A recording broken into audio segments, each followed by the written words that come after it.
Hi friends, it's Julie. Welcome back to my channel. Today I'm here with a reading check-in video for you guys. So I'm going to let you know the books that I have finished recently and quickly go over what I'm currently reading. So I have quite a few books to talk with you guys about today, so let's just go ahead and get started.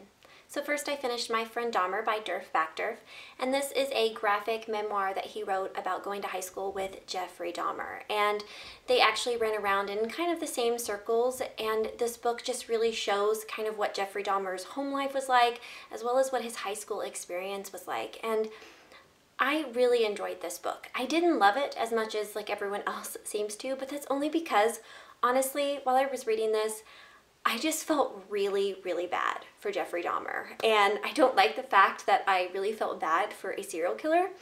But I will say it's an interesting discussion though, because when you look at what Jeffrey Dahmer experienced like growing up, you know, he was really neglected by his parents. He was bullied really badly at school. And he got to the point where he was drinking at school every single day and no adult stepped in. It really makes you think, like, if someone would have stepped up and just showed him some love or tried to step in when he had all these calls for help, like, if he would have done what he did. And so it's really interesting. But this book just really focuses on those high school years and leads all the way up to Jeffrey Dahmer killing his first victim. So I would recommend this. I can't wait to watch the movie, but I didn't love it as much as everyone else seems to. Then the next book I finished was White Oleander by Janet Fitch, and this was a buddy read that I did with Katie, Molly, Jess, and Jordan, and I know that I enjoyed this book way more than any of the other ladies did. This isn't a new all-time favorite, but it would have been if I would have read this book when I was like 16 or 17. I just really connected to Astrid and her story. So this is a book about this young girl named Astrid who was placed in the American foster care system after her mother kills her ex-lover and is sent to prison. And so we just really follow Astrid as she grows up. This is just like a coming of age story, and we really see how her relationship with her mother changes as she gets older and she starts realizing that, you know, their relationship is pretty toxic. And yeah, I really, really enjoyed this one. I don't think that the writing would be for everybody. It is very different. It's kind of poetic in parts, and I know that some of the ladies didn't really care for that, as well as you're kind of kept at a distance from Astrid while reading this book. Like, I'm a pretty emotional reader, but I never like cried or anything when bad things were happening to Astrid, because you are kind of kept at a distance, but I didn't really mind that. I actually thought it was more enjoyable to be able to read it that way without, like, you know, being a sobbing mess throughout the whole book. So everything just really worked for me, and I would recommend this if you enjoy like darker family stories, you know, kind of depressing books, because it is pretty heavy hitting, but yeah, I really enjoyed it. Then next up, I will just quickly mention that I read The Cruel Prince by Holly Black. I was definitely not impressed with this book. I don't think it deserves all of the hype that it's getting. I did finish it, although I read the last like 40 pages of this book. Yeah, I don't really understand why everyone loves this book so much. This is a YA fae story, and I will just say a few things that I didn't like about it, just so you guys kind of have an idea. I thought it was pretty boring. I thought that the characters were all just very unlikable, and I didn't really care about what happened to them. I never felt a connection to them at all. I felt like the world building was seriously lacking. Like, supposedly this fae island or something is right by the human world, and they can just travel back and forth, and humans can travel back and forth, and like it just didn't really make sense to me. And there was all of these like politics and wars and stuff going on, but I just kept imagining like this little tiny island. Like, it just didn't make sense for me. Didn't make sense. So yeah, lack of world building. And one of the tropes that I hate so much in YA was in this book, and I'm surprised more people aren't talking about this. I will just quickly say, like, this is a spoiler, so if my hand is up and you don't want something to be spoiled for you, then skip ahead. Then skip ahead to my hand is down. But I hate the trope where our main female protagonist falls in love with the bully asshole boy that is just misunderstood, and he was so mean to her because he actually had feelings for her, and then they end up liking each other, and we're just supposed to forget that he's a complete asshole. Like, I hate that trope. I hate that trope so much. I'm so sick of that cycle of girls liking boys that are mean to them, because we grow up being told like, oh, the boy's mean to you, that means he likes you. No, it doesn't. It means the boy is an asshole. I'm sorry. End rant. But yes, I saw this trope coming at the beginning and I was really hoping that it wasn't going to go that way, and then it did. And so I hate read the last like 50 pages of this book. So yeah, wasn't for me, and I'm pretty sure I'm done with YA. And then next, I finished with In These Walls by Anya Alborn. This is a ghost/like haunted house story, and I ended up really liking this, guys. Like, you guys know I'm not the biggest fan of supernatural horror, but I'm just starting to think that anything Anya Alborn writes is, I'm gonna enjoy it. Like, even if it's not my favorite type of horror, I still just love her stories. She just comes up with such great stories, and this was no exception. I was legitly creeped out while reading this book. Like, I was reading it at home after my kids went to bed and my husband was at home, and, you know, just sitting in bed reading the book, and I could just hear things in the house, and I was legitly like creeped out. I called Trace and was like, when are you gonna be home? Because I'm hearing things. Like, that's the type of book that this was, and I just really enjoyed that. So in this, we follow this old washed up crime writer named Lucas, who moves him and his daughter into this house out in Washington where there was this cult that was living there, and then all of these murders happened. And so he moves his daughter into this house to write the story about this cult.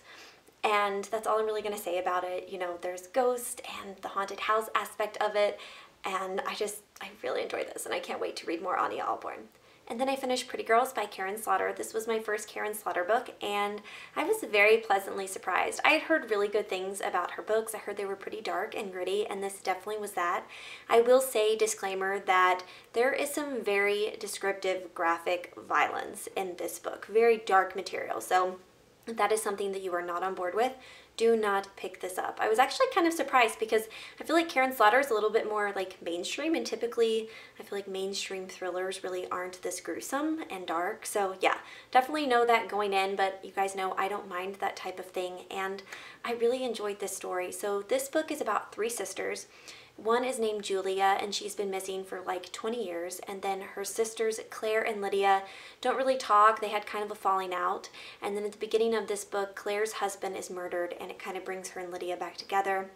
And after he's murdered, Claire discovers that her husband was hiding some very dark secrets. And yeah, overall, I really enjoyed this. I thought it was pretty fast moving, even though the book itself is pretty long. I will say that's one of my criticisms of it, is I think it could have been a lot shorter. I thought that the ending was very drawn out, but I will say I think the book was a little bit chunkier because Karen Slaughter really added more like relationships and like family dynamics and stuff like that into the book, which I really enjoyed. I thought it added a little bit more to the story, but I do think it could have been cut down a little bit. But yeah, definitely looking forward to checking out some more Karen Slaughter in the future. And then last weekend we went on vacation, so I got to listen to some other audiobooks, and I finished 2 middle grade March books so far. And the first one was A Tale Dark and Grim by Adam Gidwitz.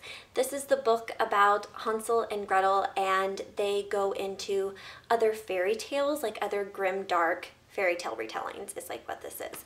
And I listened to this on audio, and I really enjoyed the audio version because there are times, and I saw them actually like in the book, where the narrator makes like jokes and stuff, and I think they're better delivered just listening to the story. This book though is definitely for older children. I would say at least 11 and up, if not older, because there are some very gruesome scenes in these. I mean, we're dealing with grim, dark fairy tales, so obviously there's going to be some gruesome elements to it, but yeah, definitely for older kids, and I would recommend the audio version.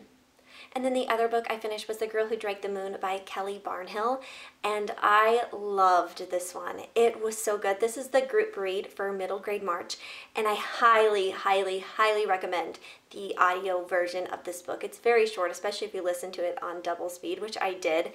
But I just absolutely adored this. I can't wait for my girls to read this once they get a little bit bigger. This is such a magical, whimsical story, and I just ate it up. So this story is about this old witch named Zan, and every year this city places a baby out in the woods for like a sacrifice to her because they think that she's this terrible witch, but actually she's this really nice old lady, and she doesn't understand why the city is doing this, but she takes the babies and she feeds them Starlight and then takes them to a faraway city to another family to raise. And this year, when she goes to pick up the baby, she feels like this immediate connection to the child.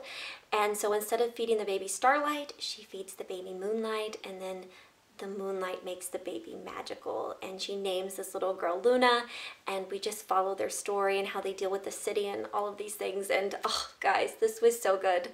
So good. I don't really have any criticisms of it because I just absolutely adored it. So those are all the books that I have read recently, and now I'll just quickly tell you the books that I'm currently reading. So what I'm listening to on audio, but I have a physical copy too, is Sandman Slim by Richard Kadrey. This is a dark, like urban type fantasy about this man. Well, this is all I'm gathering because I just started the book, but there is this man and he was a magician, and this group of magicians sent him to hell where he's been for the last 11 years with like demons and stuff like that, and now he's back from hell and wants revenge on all these other people. So yeah, so far really good, and I'm enjoying the audiobook of this. And then I'm also making my way through Stone Sky by N.K. Jemisin. This is the third book in the Broken Earth trilogy. I'm about, I don't know, 200 pages into this book, I think. Yeah, 200 pages so far. And it's good, very dense and hard to read at times. Like, this trilogy, guys, is just so intricate and confusing. I don't know. I keep waiting for this to just completely blow my mind because that's what everyone says. But so far, I'm still just really confused, so I'll let you guys know when I finish it. And then I'm also reading Old Man's War by John Scalzi. This is a sci-fi novel about these old people who are sent into space to fight a war, and I'm about 100 pages into this and really enjoying it. It's very, very easy to read. I can see why so many people really enjoy his writing. And then finally, the scarier book that I'm reading in the evening time, because I always like to have a scary book going in the evening now, is Come Closer by Sarah Gran. This is a possession story about this woman who I believe is possessed by a demon. So we shall see. So far, it's pretty good. But those are all the books that I have read recently and what I'm currently reading. Please leave me a comment down below and let me know if you've read any of these books and what you thought about them. But I think that's it for the day, guys. Thank you so much for watching, and I'll see you all again soon. Happy reading. Bye.